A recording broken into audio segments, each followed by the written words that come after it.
Monday, people. This is Coffee with the Summerland Kids, episode 76. The weather in Summerland today, Aaron and I's hometown Glory Days location is, 62 degrees currently with a high of 77, mostly sunny.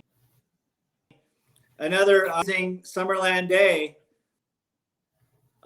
It sounds like so far they've had like summer. Not too ridiculous, just comfortable and nice. Santa Barbara, California. Yeah, I mean, 62 sounds a little bit chilly waking up. You're going to have to put your robe on, I guess, first thing in the morning. Yeah. The sweater for the Chihuahua, right? A sweater for the Chihuahua first thing in the morning. Even 77 sounds kind of chilly. I guess right? I've kind of gotten used to it. Yeah, I know, dude. I feel the seasonal change up here already. Like I felt like this morning was a little cooler, and just like it's just like we're talking on a dime. Like I thought about it the other day. I'm like thinking like, okay, so summer solstice, and then I feel like now we're on the down slope of the we're coming into what are we going into, fall something? Is that the seasonal change we're running into? Actually, I mean, the solstice is the beginning of summer, I guess. You know, June 21st has always been kind of June 20. Okay. The beginning of summer, even though that's the longest day of the year. But the days are getting shorter. I've noticed, you know, gets a little bit in the evening, the shade comes a little sooner. And in the morning, it seems like the light comes a little bit later. Yeah, but definitely get into the spring for sure. Seconds. So we're just 1 month past that. So maybe not quite yet. Up here, it's so interesting. We've been getting lots of monsoonal rain, which is to worry so much about the super dry drought conditions. I would say rainfall year, I guess, for Colorado at least, you know? Yeah, you guys get the water shortages and the droughts there too? Yeah. Or are you guys good on water? I would say we do because, you know, you can tell when you cut in some of the trees, I guess. I mean, it's the old time, the snowpack was far greater in the past than it is now. You know, a friend of mine who's been here since the 80s told me that, you know, at one point that they had to shut the whole, got isolated for a second because there was so much snow that they're down coming in and going out. Oh, wow. So that's just there's essentially two roads in, one road coming from Santa Fe, the road I live on, Highway 84. And then the other road is coming from Colorado, which is on the other side of Wolf Creek Pass. And Wolf Creek Pass has a wonderful history. It's kind of a wild history of once they could put semi-trucks coming down, those guys started to write country songs about pass. So oh, wow. Hey, I think we're getting a little bit of hiccups again on the audio. Okay, let me. You said you were gonna. Hopefully, we get it going right. But I mean, long road trips will definitely give you a opportunity to come up with some lyrics. You know, a long traveled road. Yeah, and then especially is a really steep mountain pass. Double check. Okay, walking out of the office. Yeah. So, anyways, then those two ways to get into town. Then there's the road coming in from Durango. You know, essentially we're like a remote mountain town. No, that's. I mean, you got your benefits and your detractors. You know, I guess it's nice living out without people all around, but then there's something to be said about being able to just go down to the grocery store in 5 minutes without having to plan a 30-minute drive to get to the Exactly. grocery store. Totally. So we have a new a restaurant's moving in, so I'm stealing some patio seating right now. Oh, very nice. Yeah, very nice. Yeah. So anyways, like shout out, it's San Diego Comic-Con. Maybe next year, those things, because one thing about San Diego Comic-Con is they have incredible pins where I realize there's a lot of people that from the school teacher, college professors, great to have on the podium, sort of on the with a bunch of fellow like-minded individuals, talking about, in this case, comic books and they have a panel discussion on collecting comics, and then there's another one that I saw that was erotica in comics. So they cover the bases at San Diego. It's like the premier comic convention of the globe, is thing.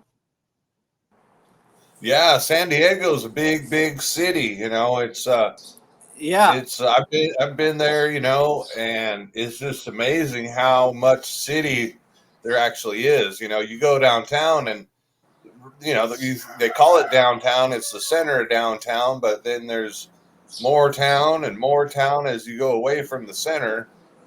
Yeah. But it's a beautiful downtown right there by the ocean. You got the port, and you got the military base and everything. So it's really cool. Yeah, it's nice. You ever been to San Diego?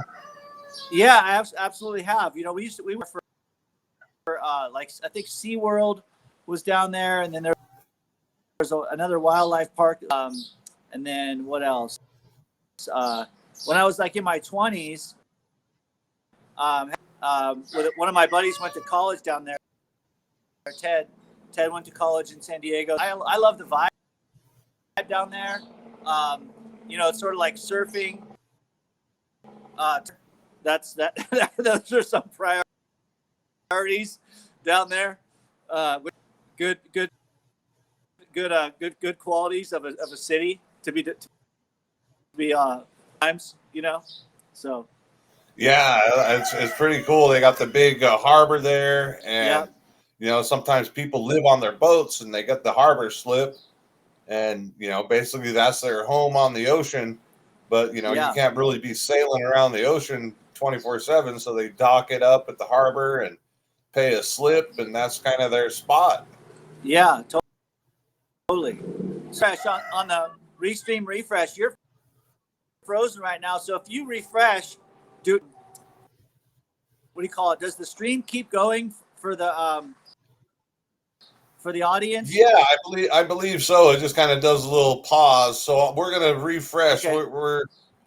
We're I guess having a little bit of slow speed. So I'll refresh real quick. We'll see how long it takes for us. Sounds good. I'll stay here. Sounds good. So Summerland Kids, I'm Jericho Wagon. We're rocking right along. We're doing a little refresh so Aaron can get his unfrozen capability. Encino Man. Good times.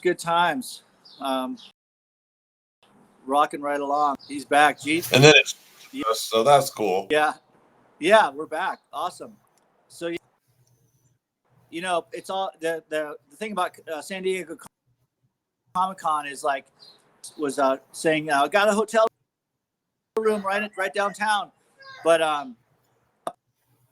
like a year in advance, the hotels and stuff.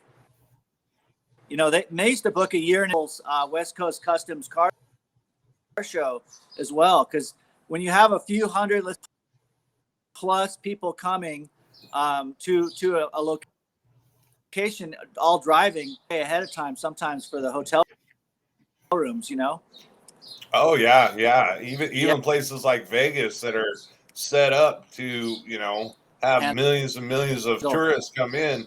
You got the Comic Con and the Electronic Convention, and it does. You got to book a year in advance to even think about getting a room. For sure, for sure.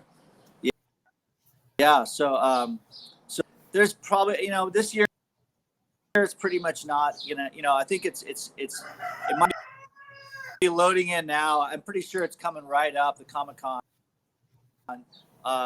So mine, I know they did go offline.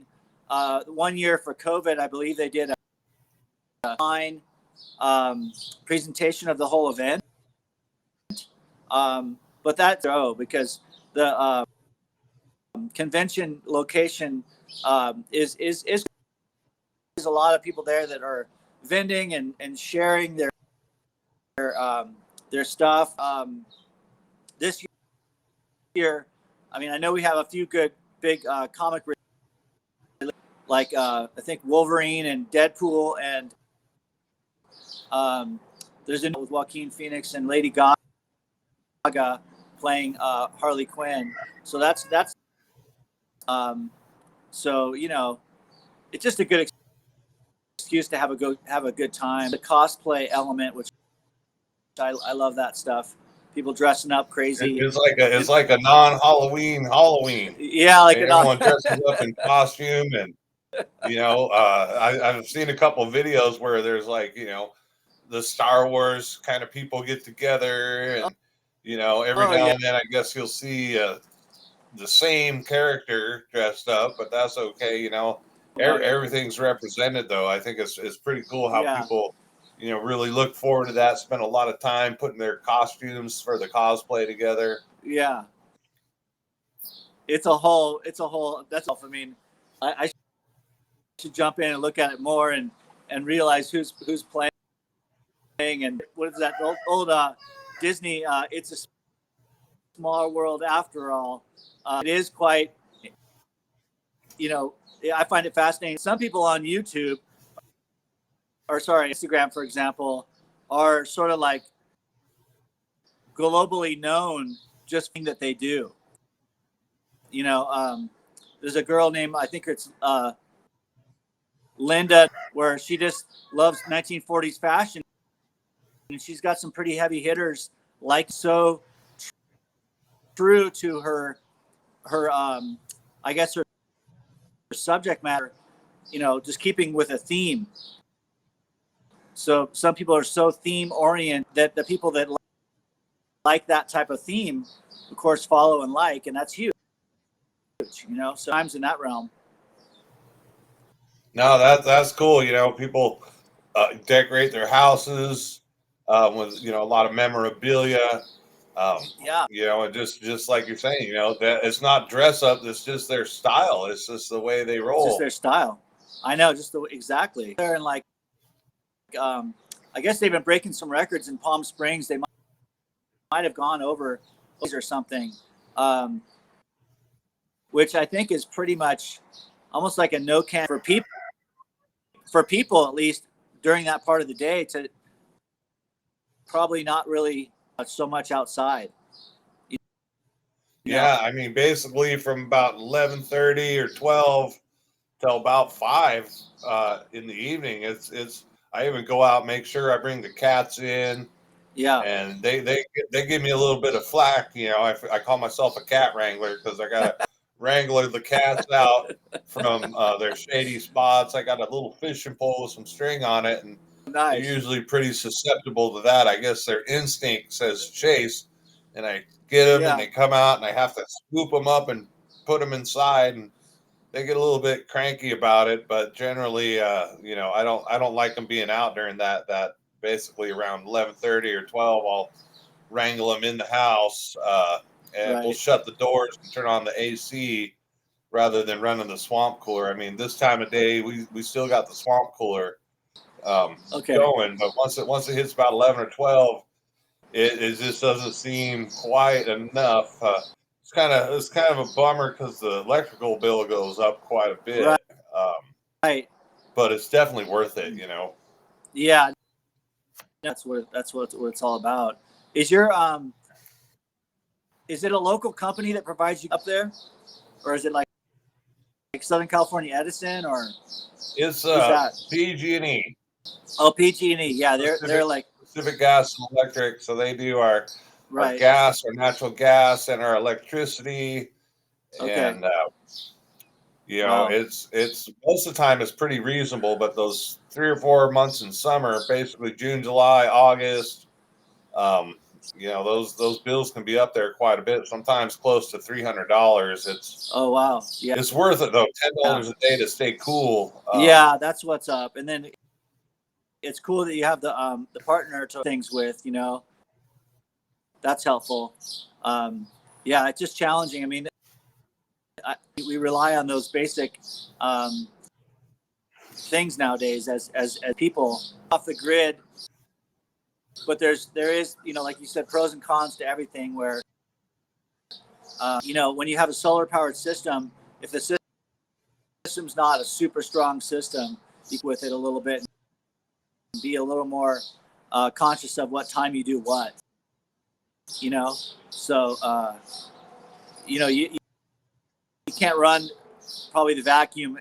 You have to you gotta wait till the sun's peak noon or something like that. Chores or make your coffee or things like that. So it's just but gain maybe a little bit because you're not paying that monthly bill for the electric. Oh yeah, it's I think about what would it be like to be off grid, and basically if you don't have electrical storage, if you don't have electricity at night, and That's right. That's if it's overcast or during the winter. I know when we were up there, even with the solar, to run the AC, we had to run a generator, okay. keep enough power going. So you're looking at fuel costs and everything. I know that a lot of people do, some different things. I remember when I didn't have an AC in a Tascadero, I would freeze ice bottles, 1 gallon jugs, and just put those in the swamp cooler, and that helped a lot. Wow. Huh. Yeah, it's just all about finding solutions to the, things we deal with. So, anyways, today I'm going to jump into the grandpa's internet stuff, and before putting the slip sleeves and putting the images in there, and I realized it's like history of America in grandpa's files. That's for sure. Like Paris and London and Italy in a file. So it's fun to realize that, because I didn't come from that background of I fascinating me, of course, the music history, the hip, because we lived through like the tail end of the hippie days, you and me, in the 1970s. So it's just a normal thing for us. But then the music of the era, soundtrack, just because you turn on the local radio station and that's what they were playing in our lifetime. And now it's sort of like, pop culture, because the music just keeps moving forward, of course, with new styles and new realms. People grabbing on to old styles and doing that. But interesting about the actual archival materials from. I have a friend who sells records at like record swaps and stuff. So he's collecting records, and then in your realm, collecting old, newer cars, and preparing them for another owner, because sometimes we're just not positioned to essentially hold on to them for a bit, preserve them, fix them up, and then get full. So that's kind of what I'm working on, is getting the history prepared for the next organization that would preserve that history for the future generations.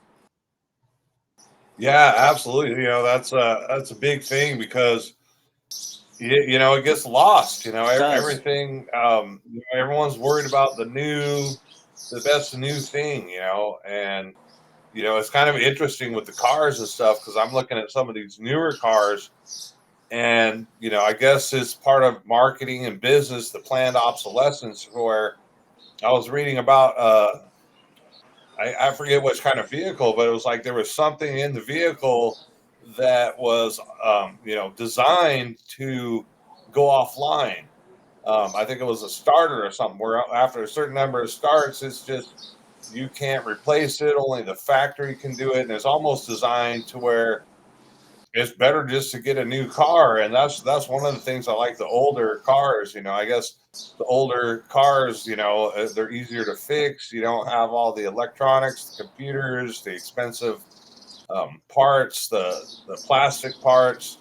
You know, and I think there's something very valuable, you know, like with art and heirlooms, you know, it's like when you have something that's nice to take the time and effort to keep it maintained, to keep it to hold its value rather than saying, oh, it's 20, 10, 15, 20 years old. It's time for a new one. Like computers, you know, there's something there, you know, because they keep adding and they keep updating, and some computers there's no way to update them. You know, I've got a really nice MacBook that's, you know, really still a good computer. It works, but I can't get it on the internet because why? Because I need to update it to update the browser, but the software is too old. There's no Yeah. updates for it. Wow. How old is it? Is it 10 years old or is it more? I think it's probably closer to 15, maybe 20 years Okay. old. I have one of those too. I mean, thankfully, it still has. I haven't fired it up lately, but it has a cool music that I saved in there from back in the day. You know, and it was the equipment back then. It was like a Mac. I think I bought it in 2003, and it was like a Porsche or something. You know, it's still a badass piece of equipment, but now it's just an outdated. And like you said, it's not updatable. You know, so did you get hit by that large computer outage or that glitch in the system where systems went down? Did you catch that news? No, yeah, you know, I guess every now and then I see something about something, you know, Yeah. whether it's I guess I heard something where something went down and certain part of the country lost power for a while. The airports, I guess, had a big problem, and then up here, a couple of local were offline for a bit. It's something to do with a program they were running, making fun of or making light of one company that hadn't updated their software. They're running like on Windows 3 or something like that, old, but they were not affected by the outage because they were on old equipment. Was a thing, you know. So I think, like you were saying about old cars, there's something reliable and good. Pre major computers. I think nowadays it's funny. I mean, you want all the bells and whistles, like the flat screen inside your car, but to me that stuff outdates itself so quick. Look how fast phones are moving in terms of needing to be keeping up with the Joneses, having the next iPhone. Whereas, you know, in a car, 3 years is for some people, maybe they flip their cars every 3 years. Really, you know. Yeah, I know a few people that they lease their cars. So basically, Yeah. it's like you're saying, a 2 or 3 year lease, and every 2 or 3 years they just bring back that lease vehicle and get the new vehicle. And I guess there's something to be said about that because once cars get in a certain age, the maintenance and repairs starts getting up there in cost. Yeah. You know, so you're one way or another, you're paying, you know, regularly to keep your car vehicle running on the road and safe. tires and brakes are one thing. But once they get to a certain age, you're going to have parts failures. So is it some people just it's more convenient for them to have that newer car that they know, okay, 2 years I only drive a certain amount of years, or a certain amount of miles per year. It makes sense, let's just lease the car. And then a lot of times, like, businesses will lease their cars because it's more of a write off, I guess. It's 100% write off or something, for tax Wow. purposes. Right. And so, I mean, I've had lots of cars, of course, but not. One point I had like maybe 2 or 3 cars at the same time, but now I my old truck. So I think it's a '98 Chevy. What is it? The Z7 wheel drive truck. So it's a great ranch truck, and I just spent $400 on it, doing a pretty nice tune-up, I guess. All the bells and whistles on the tune-up because it'd been a bit, but spending $700 a month on a payment or something like that for a newer car, Anyways. Oh, absolutely. And I'm the type of person, once I get used to my car, I'm comfortable in it. I don't want to change it. You get into my girlfriend's car, it's like, oh, you can't get the seat adjusted right. You can't get the steering wheel adjusted right. It's a little bit different on the shifting or whatever, the lights. And so once I drive a car for a couple years, it kind of becomes my car, and I'm comfortable in it. So whether the seat wears to my body shape or something, I'm not exactly sure. Uh, but there is something to be said, about having the good old comfortable chair, the good old comfortable car, the one that you're used to, I guess. Yeah, exactly. I think ideally I would probably have I mean, it's a top by the van. I got the van specially to tow with, and that was sort of unusual package pairing because usually people pair what do you call it, trucks with trailers, commonly used to tow with. So I was doing a little unconventional, but it was built for towing, except it was a van, and because when you're doing jobs and you want to keep your stuff sort of like locked up a little bit better in terms of closing things up than the truck. Use like for the farm, the truck is like sort of you can't really work without it. You got to have the truck to get get dirt around, get firewood, all those things. It's like you pretty much on someone else to do the work for you.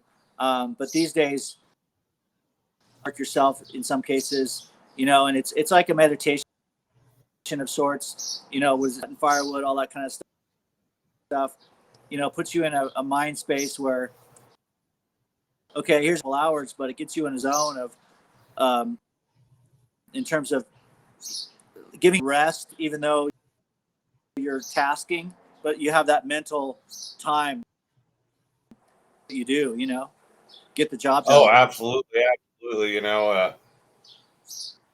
I think back to when I was loading steel before I hurt my back, and yeah, it was just a good time. Doing the work was just kind of automated. I didn't have to think about it, so I could think about anything and everything else, and just kind of a lot of times I just get that zen mode and try and let my mind go blank and be in that peaceful state of just loading steel, moving metal. Yeah, exactly. No, totally. And it's when I finally had the opportunity to jump out, when I had a sponsor for a few years, you have to worry about the paycheck so much.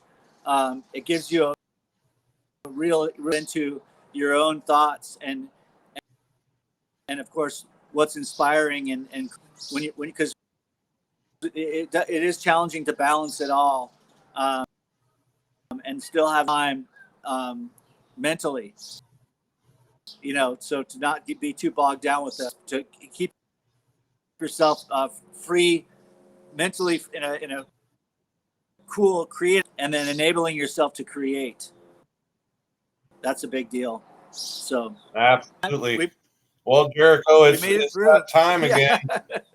Yeah, exactly. The ticker says ta-ta for now.